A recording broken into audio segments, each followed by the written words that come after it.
नमस्कार साथियों, दीपावली महापर्व की आप सभी को हार्दिक शुभकामनाएं।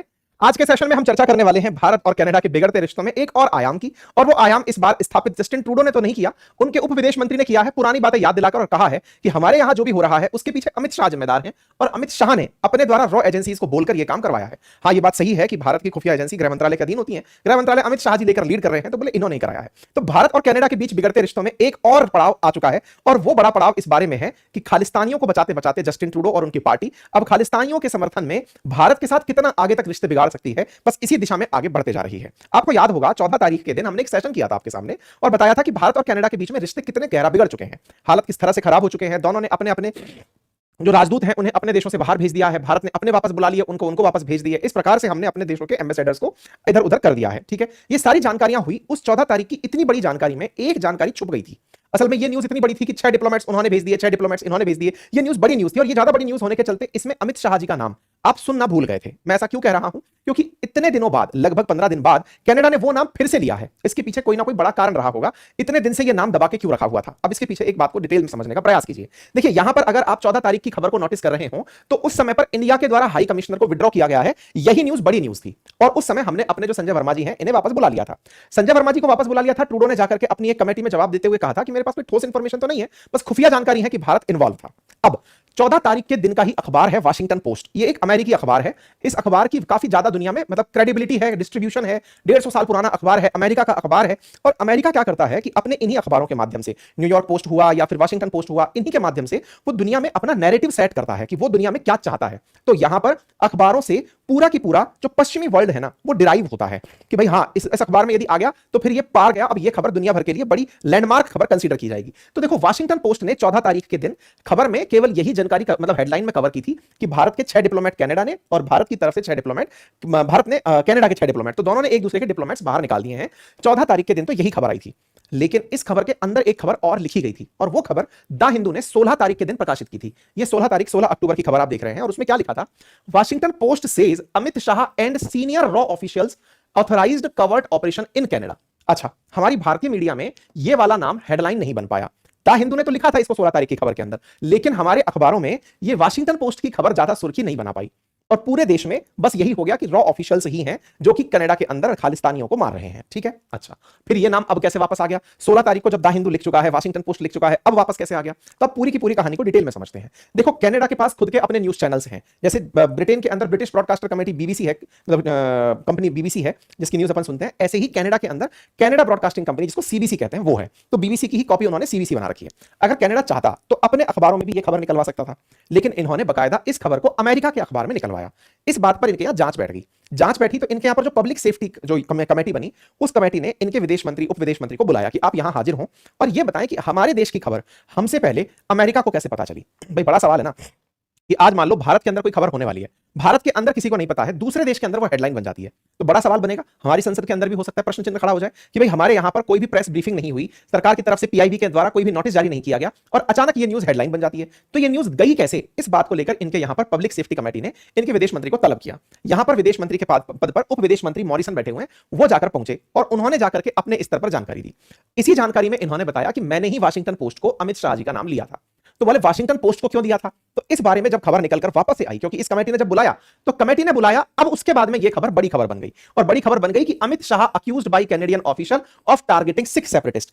14 तारीख के दिन यह खबर बड़ी खबर नहीं बनी थी। आज 14 तारीख को ही गई थी। 14 तारीख को हाई कमीशन और रॉ एजेंट्स के चलते अमित शाह का नाम हेडलाइन नहीं बना था, लेकिन अभी से 24 घंटे पहले अगर आप देखें तो यह खबर बड़ी खबर बन गई है कि अमित शाह का नाम लिया गया था। अमित शाह का नाम, अमित शाह का नाम, हर जगह अमित शाह जो कि भारत के गृह मंत्री हैं, उनका नाम लिया गया था। तो अब यह खबर अचानक बवाल कैसे बन गई? तो आपको आधार मिल गया कि यह खबर 14 तारीख को निकली हुई खबर थी, लेकिन उस समय इसको इतना फुटेज नहीं मिला था, लोग रॉ के चक्कर में रह गए थे। लेकिन अब इस खबर को बहुत ज्यादा वैल्यू मिलने लगी, और इसी बीच में कनाडा ने कहा कि भारत हमसे बदला लेने के लिए हम पर साइबर हमले करा सकता है। अब इसकी डिटेलिंग जानेंगे। तो भाई साहब, यहां पर अमित शाह जी के बारे में जानकारी आती है कि यही वो शख्स हैं जो कि कनाडा के अंदर सेपरेटिस्ट लोगों के ऊपर हमले करवा रहे हैं। हरदीप सिंह निज्जर की जो हत्या का मामला था, उसके लिए इन्होंने ही अपनी टीम से कहा था, रॉ एजेंट से कहा था कि उनकी जानकारी जुटाएं और जुटा करके उन अलगाववादियों को टारगेट किया जाए। तो ये अमित शाह जी के ही कहे अनुसार हो रहा था। अब आप पूछेंगे कि कनाडा कुछ भी हद तक चले जा रहा है, इसके पीछे क्या आधार है, क्यों मतलब ऐसा हो रहा है?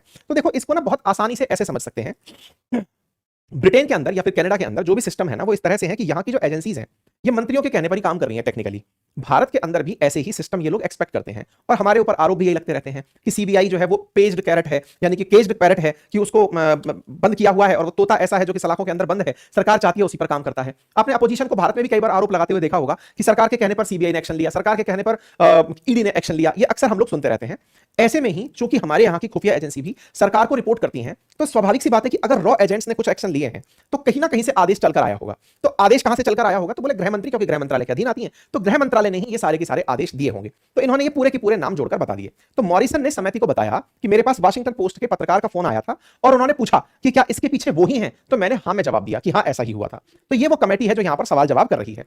सवाल करने वाली जो महिला हैं ये सरकार से सवाल पूछ रही हैं कि बताइए आपको कनाडा को नहीं जानकारी देनी चाहिए थी ये सारी की सारी, पहले वाशिंगटन पोस्ट को जानकारी क्यों दी? तो इस पर उप विदेश मंत्री का जवाब था कि उस अखबार का डिस्ट्रीब्यूशन ज्यादा है, वो वाइडर रेंज में फैला हुआ है, लोग उसे ज्यादा सुनेंगे, उससे हमारी बात को दूर तक पहुंचाने में मदद मिलेगी। मतलब इनके द्वारा किया गया एक्शन इनके देश के लिए जरूरी नहीं था, दुनिया में इनके देश को कैसा देखा जाएगा इसके लिए जरूरी था। मतलब इनके आइडियाज दुनिया भर में बेहतर तरीके से फैलें, इसके लिए वाशिंगटन पोस्ट को चुना था। इससे आप अंदाजा लगाइए कि ये किस थॉट प्रोसेस से काम कर रहे हैं, इनके दिमाग में चल क्या रहा है। इनके दिमाग में केवल एक सूत्री कार्यक्रम चल रहा है और वो ये है कि अंतरराष्ट्रीय स्तर पर हम नजर इस तरह से आए कि हम सिख अलगाववादियों को जो खालिस्तान की मांग कर रहे हैं इन्हें बचाने के लिए भारत से लड़ गए। इनका कोई खासा नुकसान तो हो नहीं रहा, ऑलरेडी डेवलप्ड कंट्री है। जरूरत किसको है फिलहाल? इनके यहां पे ट्रूडो को, कि वो सरकार में दोबारा जीत कर आए। उन्हें अच्छे से पता है कि जगमीत सिंह को कमजोर करना है, जिसके सहयोग से ये पहले सरकार चला रहे थे। तो सिखों के सारे वोट ट्रूडो अगर अपने साथ ले आए तो ये तीसरी बार भी सरकार बना जाएंगे। तो ट्रूडो अपने वोट बैंक के लिए इस मामले को बहुत कैश करा रहे हैं। कनाडा में इस न्यूज का खासा असर हो ना हो, लेकिन कनाडा में रह रहे जो सिख हैं या जो भारत से गए हुए कनाडा के अंदर सिख हैं, उनके अंदर इस खबर का महत्व बढ़ता चला जाएगा। इससे वहां पर जो सिख सेपरेटिस्ट हैं उनको इस तरह का अपना एक लीडर ट्रूडो में नजर आएगा कि हमारे लिए भारत सरकार से लड़ गए और हमारे लिए भारत सरकार से लड़ गए तो फिर ये हमारे अपने हुए, तो चलो इन्हीं को वोट देते हैं और इन्हीं को जिताते हैं। बस इनका एक सूत्रीय एजेंडा ये है। अमित शाह जी का नाम लेना कोई कॉन्स्पिरेसी नहीं है, इनका सोचा समझा प्रयास है कि रॉ के तार, अभी हो सकता है थोड़े दिन बाद ये प्रधानमंत्री का नाम भी ले लें, किसी का भी नाम भी ले सकते हैं, क्योंकि अब इनको पता है कि इनका कोई नुकसान किसी चीज में नहीं है। जो है वो भारत की साख का नुकसान है। हमें भी इस बात का असर पड़ना बंद हो जाना चाहिए, या हम भी इस खबर को इसलिए अवॉइड कर देना चाहिए कि हाँ ठीक है तुम जियो, तुम्हारे में ये खबर आ गई, तुम्हारे हिसाब से आ गई, मान लिया गया। ये वाशिंगटन पोस्ट अखबार है और इस वाशिंगटन पोस्ट के पत्रकार को दी गई सूचना कही गृह मंत्री का नाम ले लिया गया था, लेकिन जब उस समय हेडलाइन ना बन पाई तो ये फिर जाकर के अब इन्होंने हेडलाइन बनाई है। और ये हेडलाइन डेविड मॉरिसन ने public safety and national security committee के सामने गवाही देते हुए कहा कि मैंने जानबूझकर वाशिंगटन पोस्ट को चुना था, हम चाहते थे कि कोई अंतरराष्ट्रीय पत्रकार हो, अंतरराष्ट्रीय खबर हो जहां से हम इसको निकालें। तो वाशिंगटन पोस्ट जो है द पोस्ट इनफॉर्मली इसको नाम से जाना जाता है और ये अमेरिका का अखबार है जहां पर इस जानकारी को दिया गया था। तो ये तो हुई अमित शाह जी के नाम की जानकारी। अब इन्होंने एक और आरोप लगाया है और वो आरोप क्या है कि इंडिया अब हमसे बदला लेने के लिए साइबर हमले करेगा। अब देखो, साइबर हमले करने के लिए सरकार के पास कोई भी लीगल विंग नहीं है, मतलब हमारे पास में कोई भी ऐसी फोर्स नहीं है। हमारे पास तमाम प्रकार की फोर्सेस हैं, लेकिन ऐसी कोई फोर्स नहीं है जो साइबर हमलों के लिए हमने बना रखी हो। लेकिन इन्होंने कहा है कि इंडिया आने वाले समय पर हमारे ऊपर अपनी शत्रुता निभाने के लिए साइबर हमले करवाएगा। बाकायदा इन्होंने एक पूरा लेटर जारी कर दिया है और इन्होंने कहा है अपनी समय, मतलब इनकी जो साइबर सिक्योरिटी से जुड़ी हुई कमेटी है उसके माध्यम से कहा गया है कि आने वाले समय में ये हमारे ऊपर ग्रेट हमले कराने वाले हैं और विशेष रूप से जो सिख सेपरेटिस्ट हैं जो खालिस्तान की मांग कर रहे हैं उनकी पूरी जानकारी को जुटाने में और हमारे ऊपर, हमारे सरकारी संस्थानों को टारगेट करने में ये लोग हम पर हमला करेंगे। ऐसा इन्होंने भारत के ऊपर आरोप मढ़ दिया है। ना केवल आरोप मढ़ा, बल्कि साइबर थ्रेट जो इनके देश को जिन देशों से है उस लिस्ट में हमारा नाम भी डाल दिया। इनको जिन देशों से थ्रेट है उन देशों की लिस्ट आप यहां पर पढ़कर देखें तो आपको दिखाई देगा सबसे ऊपर नाम डाला हुआ है इनके यहां पर चाइना का, उसके बाद रशिया का, उसके बाद ईरान का, उसके बाद नॉर्थ कोरिया का और उसके बाद इंडिया का। तो ये 5 देशों से इनको थ्रेट है कि इनके ऊपर साइबर हमले हो सकते हैं। उनमें अब भारत का नाम भी इन्होंने शामिल कर दिया है। मतलब कुल जमा अर्थ यह है कि आने वाले समय में भारत से इनको थ्रेट है, ये स्पष्ट हो गया। बाकायदा इन्होंने प्रॉपर एडवाइजरी जारी करते हुए लिखा है कि रिपब्लिक ऑफ इंडिया से हमें थ्रेट है। और रिपब्लिक ऑफ इंडिया से क्या थ्रेट है उसको भी अगर आप देखें तो आप जान पाएंगे कि इन्होंने यहां पर प्रॉपर तरीके से लिखा है कि India's leadership almost certainly aspires to build a modernised cyber program with domestic cyber capabilities. India very likely uses its cyber program to advance its national security imperatives, including espionage, counter-terrorism, and countries' effort to promote its global status and counter-narrative against India and Indian government. We assess that India's cyber program likely leverage commercial cyber vendors to enhance its operations. मतलब भारत के खिलाफ अगर कोई खबर है उसे दबाने के लिए ये साइबर हमले करा सकते हैं, साथ ही साथ इनको ग्लोबल टेररिज्म से अगर मुकाबला करना है तो ये साइबर हमले करा सकते हैं। कुल मिलाकर इंडिया साइबर हमले करा सकता है, ये बात इन्होंने अपने द्वारा मेंशन कर दी है। ठीक है, तो कुल मिलाकर के अब इनको यह भी पता है कि भारत इन पर क्या कर सकता है। खैर, इसी बीच में कुछ ऐसी खबर भी निकल आती है कि भारत की तरफ से कुछ ऐसे लोग हैं जिन्होंने हमले किए भी हैं और करके इनके यहां पर डीडीओएस हमला कर दिया गया है। और ऐसे में डीडीओएस मतलब ऐसे लोग जो हैकर्स जो हैं उन्होंने हमले किए हैं, डीडोएस हमले किए हैं और इनकी कई वेबसाइट चलना बंद हो गई हैं। अब ये बड़ा कॉमन सा रूप है जो आए दिन आपको सुनने में मिल जाता है कि साइबर अटैक हुए। कोई भी इसकी पुष्टि ना तो सरकार करने वाली करती है और ना ही रिसीविंग एंड पर कोई करता है। खैर, कुल मिलाकर के अब इस बात का समाचार निकालकर इतना ही आता है कि आने वाले समय में हमें कनाडा की खबरों को कवर करना अब बंद करना पड़ेगा, बिकॉज इन लोगों ने केवल और केवल सुर्खियों के लिए ही ये सारा की सारा टेंट्रम किया हुआ है। अगर हम इनके ऊपर कवरेज करना बंद कर देंगे, इनके द्वारा किए गए एक्शंस के ऊपर कवरेज करना बंद कर देंगे, तो इनकी संभवतया ये हरकतें रुक जाएंगी। मैं ऐसा क्यों कह रहा हूं? क्योंकि इनके मंत्री ने खुद एक्सेप्ट किया है। वॉशिंगटन पोस्ट में हमने इसलिए डलवाया ताकि उसकी कवरेज बहुत ज्यादा बने, कवरेज ज्यादा बने इसलिए डलवाया। अगर भारतीय मीडिया यह तय कर ले कि अब कनाडा से जुड़ी कोई भी खबर को दिखाना ही नहीं है, तो निश्चित ही आने वाले समय में यह कनाडा को उसी की भाषा में दिया गया बड़ा जवाब हो सकता है। हम इन खबरों को इसलिए खंडित कर दें कि नहीं, यह केवल प्रमोशन के लिए इस तरह की खबर चलवाते हैं। भारत को चाहिए कि पन्नू की खबर हो या फिर कनाडा की खबर हो, इन्हें पूरी तरह दबा दिया जाए। जब कहा ही जा रहा है कि भारत अपने यहां पर मीडिया को कंट्रोल करता है, तो चलो एक इस तरह का कंट्रोल स्थापित कर लो, क्योंकि ऑलरेडी बदनाम तो हो ही, तो इस बदनामी में एक सोने पे सुहागा अपने हित में कर लो कि कनाडा की खबर को ही बायकॉट करना है। पन्नू को भारत ने सुपरस्टार बना दिया है, निज्जर को भारत ने सुपरस्टार बना दिया है, उनकी खबरों को इतना दिखा दिखाकर उसका बिल्कुल बायकॉट अगर हो जाएगा तो निश्चित ही